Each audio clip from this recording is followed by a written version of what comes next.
Everyone knows the Bermuda Triangle, but 800 miles east there's a sea just as strange and far more forgotten. A sea with no shores, no wind, no escape. They call it the Sargasso. I've sailed it once, and I'm still not sure I ever left.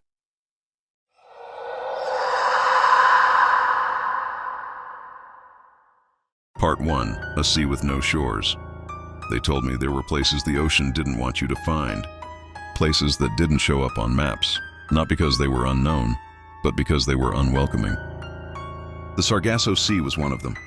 It's not a sea like others. No coastline, no border you can walk. It floats, trapped inside a spiral of ocean currents in the middle of the Atlantic. The only sea without land, just endless blue, and the strange rustling mats of golden seaweed that cover its surface like an ancient skin. They say the water here doesn't move, that ships enter and drift in silence for days, weeks, sometimes longer, waiting for a wind that never comes. That's what happened to us. We weren't a ghost ship, not yet. Just a small survey vessel called the Lyra on loan from a coastal research foundation. I was a sound engineer, the kind who captures the groans of ice shelves and the clicks of whales. I'd never even heard of the Sargasso before this job. Great time to drift, our captain joked on day 2 of the calm. But there was something off about his voice. We all felt it, the ocean wasn't right. Have you ever stood on a boat in absolute stillness? No waves, no wind, just a hush. So total it makes you feel like you're underwater even when you're not. That's how the Sargasso welcomes you. It doesn't roar, it waits. On day 3, our instruments started misbehaving. Compass needles floated lazily between degrees. Our satellite uplink went dark. One of the deckhands said he heard a radio playing below decks, something old and warbly, but no one else heard it.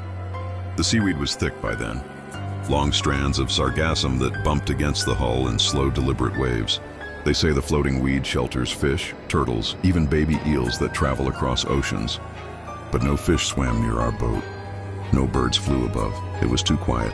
And the sky had taken on that strange dullness you only see before a solar eclipse. Flat gray, but too bright, like a dead bulb flickering. On the 4th day, the captain made a call I'll never forget. We wait until the sea lets us go. It wasn't a joke. He said it like he'd remembered something from long ago, like a line from a dream. Something he'd heard before and never questioned. That night I couldn't sleep. I stood out on the deck watching the weeds sway, and I swear to God, they were moving against the current. I leaned over the edge just a little and saw something beneath them, something pale. Too big to be a fish, too still to be driftwood. It vanished when I blinked. The next morning the sea was filled with fog. Fog in the middle of the Atlantic. And in that fog, a shape, a ship, but not one I recognized. Its sails were torn, no flag, no sound. It floated maybe 300 meters off our starboard side. We hailed it, of course. No answer, no radio ping.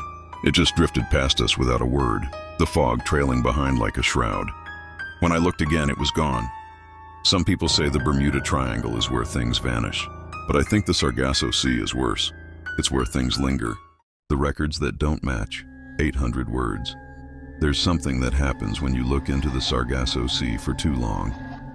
The reports stop agreeing with each other, not just in the usual way, like exaggeration or memory gaps. I mean, they contradict each other completely, like different people lived in different versions of the same event. I found this out while going through maritime records during our drift. Anything to pass the time. We were stuck, remember? Our ship, the Lyra, had been dead in the water for 4 days. The sky never changed. The ocean didn't ripple. The seaweed didn't move. It just floated in still mats, bumping our hull like quiet warnings. But the ship's tiny library had a few worn navigation logs, reports from earlier expeditions through the Sargasso. I read them all, and that's when things got strange. The Rosalie, for instance. Every version of its story agrees. In 1840, it was found adrift in the Sargasso Sea, fully intact, sails up, cargo untouched. But the crew, gone, no sign of struggle. Food on the table, the galley still warm. But then the discrepancies start. Some reports say there were claw marks on the mast. Others say the only thing found aboard was a parrot cage, swinging empty, with feathers still caught in the bars. One British admiral claimed he boarded the Rosalie in fog and heard footsteps below deck. Another said he followed singing, a French lullaby, into the galley and saw fresh footprints appear on the floorboards in front of him. The logs were official, stamped, naval verified, but they didn't match, not even close.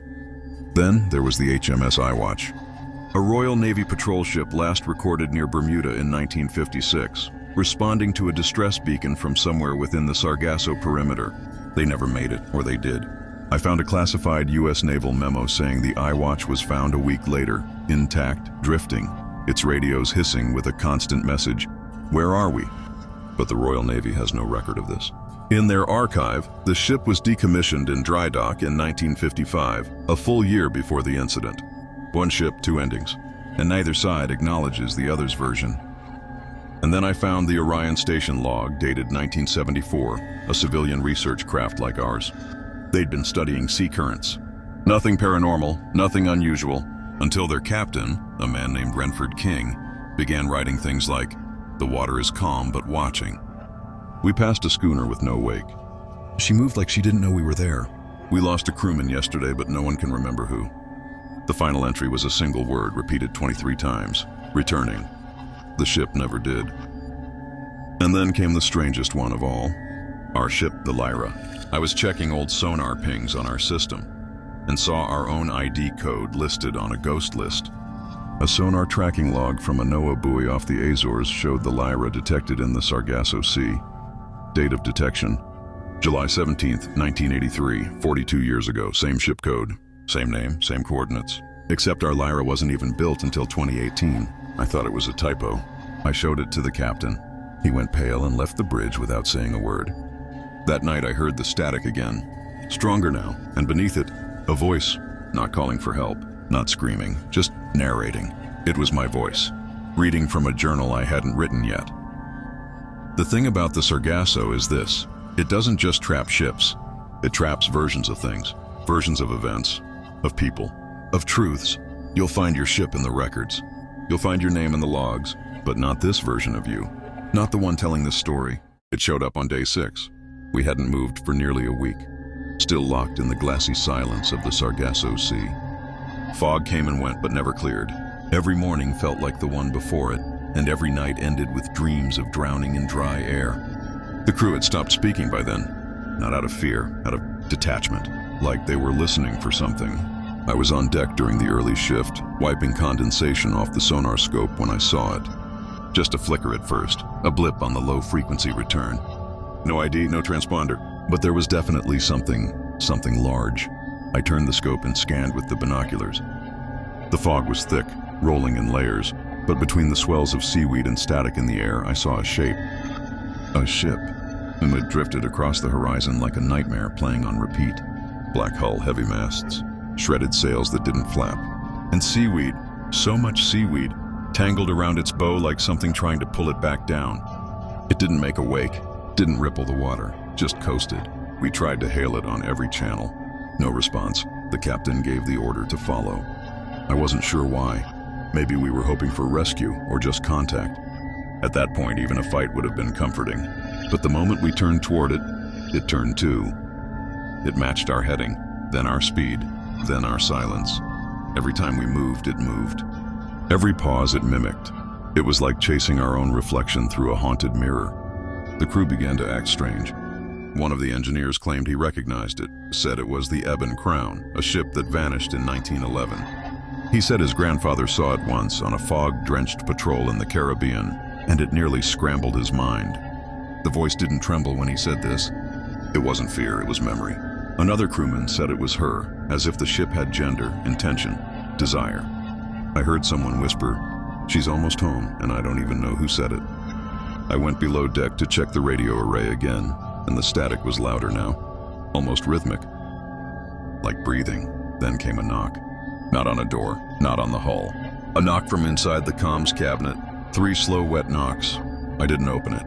Now the phantom ship floated right beside us. It was massive, longer than ours, with barnacle-covered ribs like a sunken cathedral. Its mast leaned sideways. No lights, no crew, just rope dangling in the mist and strange symbols burned into its wood. But here's the part I can't explain. It was tethered to us. Somehow, between the seaweed and silence, lengths of rotted rope had wrapped around our railing. As if it had caught us, no one else moved. The entire crew just stood staring, some with tears in their eyes. Some smiling like they remembered something beautiful and long lost. I stepped forward, ready to cut the rope, when the captain spoke behind me. "Don't sever it, not yet. She hasn't finished telling her story." I spun to face him, but he was gone. So was the rest of the crew. I turned back. The phantom ship was gone too. Just the ropes remained, writhing slightly in the seaweed like veins that had been cut. The sky was darker now, the fog thicker, and the sonar showed a new reading. We were moving. But we weren't the ones steering. Some say there are ghost ships trapped in the Sargasso Sea, but some say there's only one. A ship that changes shape, that shows up to those who need it, or deserve it. That doesn't follow time, or rules, or mercy. It charts no course. Because it doesn't sail the sea, it is the sea. It's strange how easily you stop fighting. When this all started, I clung to logic like a life raft. Fog is weather, the ship's drifting. Radio glitches happen. But now I listen for the knocks, I wait for them. Because they mean the sea still remembers me. And I haven't faded yet. Not completely. I tried sending out a mayday this morning. Just routine at first, cycling through emergency channels, trying every frequency. I didn't expect a reply, but I got one. Static and loud, violent, then a sharp click. And then a voice. Mayday received. But it wasn't their voice. It was mine. The broadcast looped back my own message. Pitch shifted, degraded, broken, like it had aged decades in a matter of seconds. Then I heard laughter, not human, not cruel, just ancient. Like the sea was trying to mimic the sound of someone who had once laughed. And then came the voice again, only now it said something different. "You are the final version." I don't know what that means, but it said it as if I'd said it before. I found the crew this afternoon. Not alive, but not bones either. They were preserved, standing in their bunks, frozen like mannequins soaked in brine. Eyes open, mouths slightly parted. One of them was mouthing something on repeat, silently. Signal received. Signal returned, signal remembered. I checked the captain's cabin. Empty, just a mirror. And in that mirror, I saw myself in a different uniform, with a different scar, staring back. The sea outside turned red that night. Not blood, not a sunset. It just turned, like it had decided to change moods. Like it was ready now. The journal updated again. I didn't write in it, but there were new entries. The ship is no longer moving. You are. When the broadcast completes, so do you.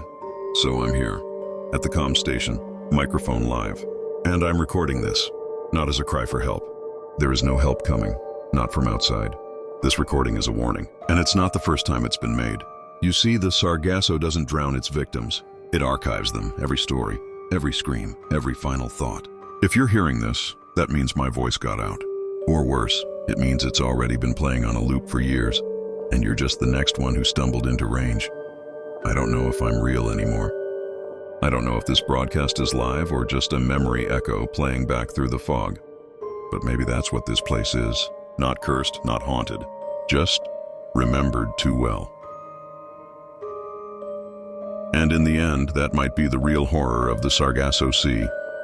It doesn't let you die. It keeps you on tape, forever playing, forever repeating. Beat of silence. This is the research vessel Lyra. If you're receiving this, don't follow the signal. Don't look for us. And if you see a ship in the fog, don't answer the knock. Radio hiss. Because if you do, you'll just be the next version. Somewhere out there, a ship is still drifting, still broadcasting, still remembering. And if you're still listening, then maybe you're already part of it. If you want to hear what the fog whispered next, there's another story you need to hear. This is Whispers Between Worlds. We upload horror daily. Like and subscribe, and smoothly points them to your next video. Maybe a related tale like The Voice That Repeats Names Over the Ocean or The Broadcast from Nowhere.